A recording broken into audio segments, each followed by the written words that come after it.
Next on Worcester News tonight, it's nearing the end of Restaurant Week in the city, how the economic boost is helping local eateries. Plus, the city's annual St. Patrick's Parade is being rescheduled for the first time in decades, why organizers say a rain check is needed. Good evening and thank you for joining us. I'm Anna Botari. The city of Worcester is approaching the end of its first restaurant week of 2019. Dozens of restaurants are offering three-course meals at a low price in hopes of bringing more customers into their businesses. And as our Cam Jandro explains, the program is a good moneymaker for its participants. It was a busy afternoon inside Joey's Bar and Grill Friday. For the business, Restaurant Week means a lot of new faces coming through the front door. We see people that just, want a good deal, especially midweek, and they want a reason to come out and try new places. So it works well for us. The Chandler Street Eatery is one of nearly 40 Central Massachusetts restaurants participating in this year's event. Customers can get a three-course meal for only $25.19. It's all about finding new places and trying places that maybe you're not a regular at. And we found that a lot in the last couple of weeks. O'Connor's in Worcester is also taking part. Proprietor Brendan O'Connor says Restaurant Week is a way to get people in the mood for spring. Restaurant Week is always an opportunity for people to get a great value, to come out and rid themselves of the winter blahs just before the St. Patrick's Day season is upon us. Restaurant Week is also held in the city in July and August. But with vacations and people leaving for the summer, Joey's owner Erica Ravezzi says the winter edition sees a significant boost in the restaurant. This is definitely a busier time, where the summer it's a necessary time because it kind of helps us fill our seats when it's a little bit quiet. July in Worcester is very quiet. Now, O'Connor says Restaurant Week is actually a good segue into how busy his business is going to be for St. Patrick's Day. Restaurant Week does, however, come to an end tomorrow. Anna? Thanks, Cam. Well, it's the first Friday of Lent, and for many, meat is off the menu. Restaurants like Steve's Pizza are selling more people coming in for fish. Owner Steve Pascalis is stocking up on haddock to supply the high demand of customers.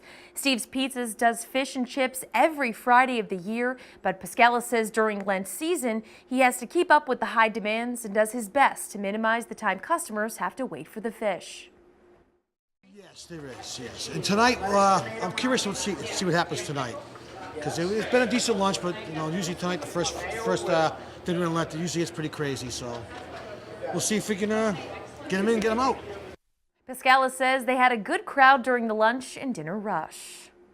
A conference held at Worcester State University Friday is geared towards men and the journey from boyhood to manhood.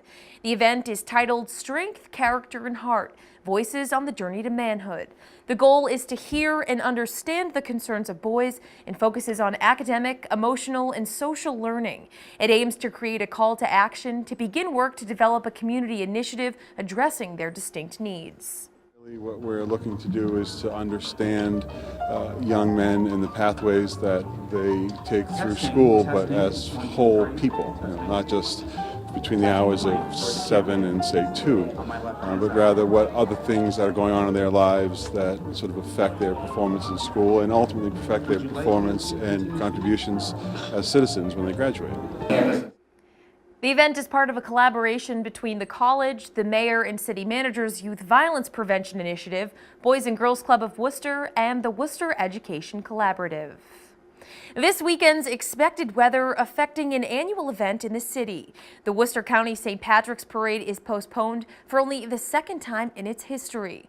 Organizers say while it's a tough call, the safety of the marchers and spectators comes first. Our Olivia Lemon has more on the decision. The parade committee says everything was ready to go, including roads cleared of snow on the parade route, but the timing of Sunday's storm is really what led them to postpone the parade. The Irish are tough. We'd march in anything. Leo Quinn says the decision to postpone the annual Worcester County St. Patrick's Parade wasn't easy, but the public safety comes first. 2 to 4 inches of snow, followed by freezing rain, followed by rain. We go, they can't march in that.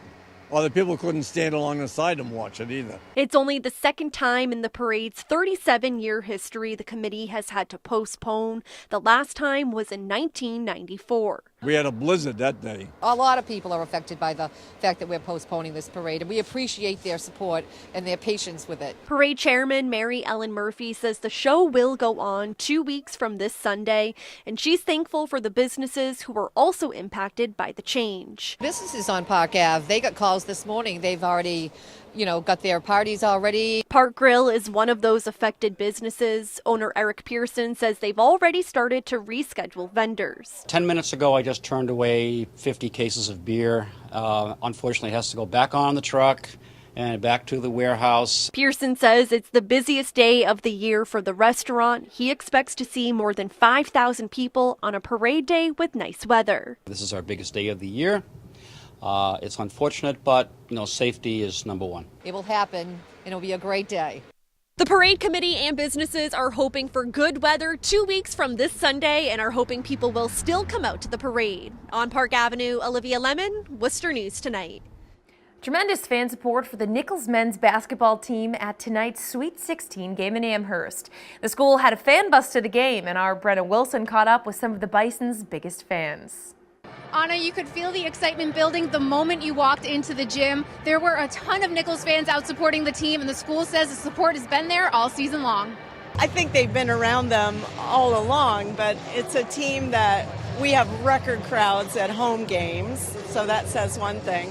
But the team is very well respected too, and I think students appreciate the fact that they're truly a team. There's no ball hogs, everyone's in it for the W and whatever they can do collectively. But the student body's been really behind this team. Our general fan support has been tremendous. I mean, we had to move our conference championship game to Holy Cross to accommodate the crowd that was going to come. I think it's such a small school, so we know the players. You see them in the dining hall, you see them around campus, and now you see them on TV and playing these huge games, and it's so exciting to see them do well. They've been playing great this year. They have great team chemistry. They're exciting to watch. Marcos and Deontay get really hot, and it's fun to watch them launch 3-pointers. Whatever the outcome was tonight, the team represented the school on a national level against high-caliber teams, and they had the full support of their community while doing it. At Amherst College, I'm Brenna Wilson. Anna, back to you. Thanks, Brenna, and congratulations to the team. Andy and Kevin will have more on that game coming up in sports. Well, switching now to hockey. Hockey's favorite trophy is making its way to downtown Worcester Saturday. The Stanley Cup is going to appear at the city's Winterfest at 100 Front Street from 4:30 to 6 p.m. The event is completely free and will also include live music, games, and food. The Stanley Cup will make its way over to the DCU Center for the Worcester Railers game, where fans can take a look at it until 8 o'clock. Auburn Police are asking for the public's help identifying a man accused of stealing a purse. Police say the man pictured here smashed a car window at the Auburn Mall and took the purse. Police advise people never to leave valuables in plain view in their vehicles. If you recognize this man, you're asked to contact Auburn Police. Daylight savings is turning the clocks forward Sunday. Local fire departments say while you change the clocks, it's also important to check smoke and carbon monoxide detectors, which could save your life. Our Chandler Walsh has more. It's a device the size of your hand, which could save your life. Fire departments are reminding people to test smoke and carbon monoxide alarms as they change their clocks. Some folks have combination sets, some people have different ones around, but it's a nice time. Take a few minutes. If it's what it need to get one of those changed, then just change the battery. The Sterling Fire Department says alarms with conventional batteries should be changed every 6 months and checked regularly. That chirp, chirp, chirp either means you need to change the battery or that has come to the end of its life. This week, the department responded to an elderly man with carbon monoxide poisoning. They say he left a garden tractor running in his garage, and the home didn't have working carbon monoxide alarms. He was unresponsive, not breathing too well, but we ended up getting him back in the ambulance, and on the way to the hospital he was starting to come around a little bit. In Worcester, the fire department's Education and Outreach Division teaches residents about alarms, both smoke and CO. When it comes to smoke, Lieutenant Annie Pickett says alarms should be less than 10 years old, installed 10 feet from bedrooms. With a practiced home escape plan, because together they will increase your chances of surviving a fire if it was in your home by 50%. She recommends the newer photoelectric alarms, which don't require a change in battery, but should be tested monthly. It's earlier to detect or sound the alarm for smoldering smoke, which gives you the moments that you need to escape. Back in Sterling, they say this week's incident shows the importance of working alarms. Carbon monoxide is an odorless, colorless gas, so you're not going to really detect it at all until you start to sense some of these symptoms. So the detectors that are in the house are there to do that. Clocks are turned forward 1 hour on Sunday. The Sterling Fire Department says they're lucky they responded when they did. The elderly man is expected to make a full recovery. In Sterling, Chandler Walsh, Worcester News Tonight. The road to the VEX World Championships is coming through Worcester. 70 high school robotics teams from across the country are competing at Worcester Polytechnic Institute both today and Saturday. This is the first year WPI has held a VEX Robotics Competition. Organizers say it took 2 years to put together. They say it's a big competition for Worcester to host.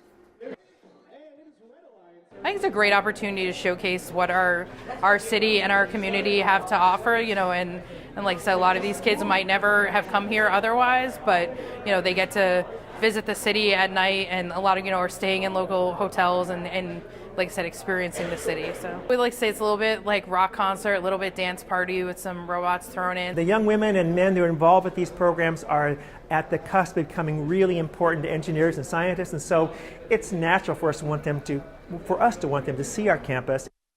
The Bancroft School's robotics team was among the competitors. Last year, the team was the tournament champions for the region. The team says they're leading in the competition and hope to represent Worcester well. It's exciting to be representing Central Massachusetts in Worcester when we have other teams from around the country.